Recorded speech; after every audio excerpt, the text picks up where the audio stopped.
వార్తలకు తిరిగి స్వాగతం. యువతను పారిశ్రామికవేత్తలుగా తీర్చిదిద్దడంతో పాటు ఆవిష్కరణలకు మరింత ప్రోత్సాహం అందించే లక్ష్యంతో రాష్ట్ర ప్రభుత్వం రతన్ టాటా ఇన్నోవేషన్ హబ్తో కలిసి పనిచేస్తోంది.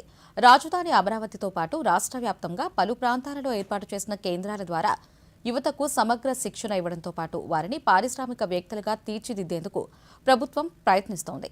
ఇంటికో పారిశ్రామికవేత్తను తయారు చేయాలన్న రాష్ట్ర ప్రభుత్వ ఆశయాన్ని సాకారం చేయడంలో ఈ ఇన్నోవేషన్ కేంద్రాలు కీలక పాత్ర పోషిస్తున్నాయి. ఆ వివరాలేంటో ఈ స్టోరీలో చూద్దాం. రాష్ట్రంలో యువతకు సరైన నైపుణ్యాలు అందించి ఆవిష్కరణల దిశగా నడిపించగలిగితే అద్భుతాలు సృష్టించగలరు అనడంలో ఎలాంటి సందేహం లేదు.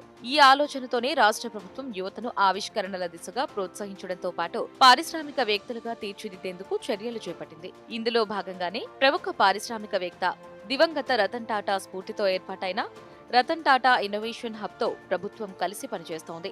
ఇన్నోవేషన్ కేంద్రాల ద్వారా జాతీయ, అంతర్జాతీయ స్థాయి అత్యుత్తమ శిక్షణను అందించి ఔత్సాహిక పారిశ్రామికవేత్తలను అందించాలని రాష్ట్ర ప్రభుత్వం లక్ష్యంగా పెట్టుకుంది. అంతేకాక విశ్వ విపణిలో యువత అపార అవకాశాలను అందిపుచ్చుకోవడంతో పాటు స్థానిక పెట్టుబడులకు వేదికను కల్పించనుంది.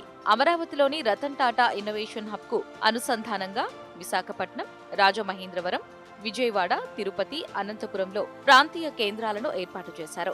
విజయవాడలో ఏర్పాటు చేసిన రతన్ టాటా ఇన్నోవేషన్ హబ్ ద్వారా పలువురు యువతీ యువకులు శిక్షణ పొందుతున్నారు.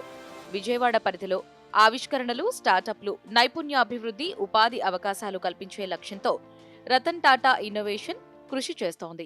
మనము ఆర్టీహెచ్ ఎకోసిస్టమ్ అనేది గవర్నమెంట్ ఫ్లాగ్షిప్ ఇనిషియేటివ్గా తీసుకొని చీఫ్ మినిస్టర్ గారు వన్ ఫ్యామిలీ వన్ ఆంటర్ప్రినర్షిప్ ఇనిషియేటివ్లో భాగంగా స్టేట్ ఇన్నోవేషన్ పాలసీలో భాగంగా ఆర్టీహెచ్ని ఎస్టాబ్లిష్ చేసాం. ఇది హబ్ అండ్ స్పోక్ మోడల్ ప్రకారం నడుస్తుంది. దీంట్లో మనము స్టార్టప్స్కి ఫుల్ ఎకోసిస్టమ్ లెవెల్ సపోర్ట్ ఇవ్వడానికి ఇన్స్టిట్యూషన్ ఎస్టాబ్లిష్ చేసాం. దీంట్లో స్టార్టప్స్కి 5 రకాల సపోర్ట్స్ మనం ప్రొవైడ్ చేస్తూ ఉంటాము. ఫస్ట్ వచ్చేసి ఇన్ఫ్రాస్ట్రక్చర్. మీరు ఇక్కడ చూస్తున్నట్టుగా మనకి ఎవ్రీ స్పోక్లో మనకి ఆల్మోస్ట్ 15,000 SFT టు 25,000 SFT వరకు ఎకోసిస్టమ్ ఇన్ఫ్రాస్ట్రక్చర్ని బిల్డ్ చేస్తున్నాం.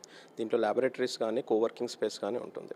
రతన్ టాటా ఇన్నోవేషన్ కేంద్రాలు మహిళలకు ఎంతో ఉపయుక్తంగా ఉన్నాయి. ప్రతిభ ఉన్న ప్రతి ఒక్కరికి ఈ కేంద్రాల్లో ప్రోత్సాహం లభిస్తోంది. యువత ఉద్యోగాల కోసం ఎదురు చూసే స్థాయి నుంచి ఉద్యోగాలు కల్పించే స్థాయికి ఎదిగేలా చేస్తున్నాయి. మన వాటర్లో మనకి తెలియకుండా చాలా పొల్యూటెంట్స్ కానీ, కెమికల్స్ కానీ, హార్మ్ఫుల్ మెటల్స్ అనేవి ఉంటాయి. మైక్రో ఆర్గానిజమ్స్ అనే బ్యాక్టీరియా అని ఉంటుందన్నమాట.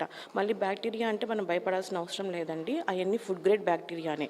అవి మనకి లోపల మన బాడీలో కొన్ని బ్యాక్టీరియా ఉంటాయి. అలాంటి బ్యాక్టీరియాని యూజ్ చేసుకొని మేము ఇలాగ బయోఫిల్టర్స్ అనేది ఒకటి తయారు చేసామన్నమాట. ఈ బయోఫిల్టర్స్ ఏంటి అంటే వీటిలో మైక్రో ఆర్గానిజమ్స్ని యూజ్ చేస్తాం. వాటికి ఏంటి అంటే వాటికి కెపాసిటీ ఉండిద్ది. ఈ హెవీ మెటల్స్ని కానీ, పొల్యూటెంట్స్ని కానీ క్యాప్చర్ చేసే కెపాసిటీ ఉంటుంది. రాష్ట్ర ప్రభుత్వ ఆశయాలకు యువత సంకల్పం తోడైతే అద్భుతాలు సృష్టించేందుకు రతన్ టాటా ఇన్నోవేషన్ హబ్ ఎంతగానో తోడ్పాటును అందిస్తాయనడంలో ఎలాంటి సందేహం లేదు. డ్రగ్స్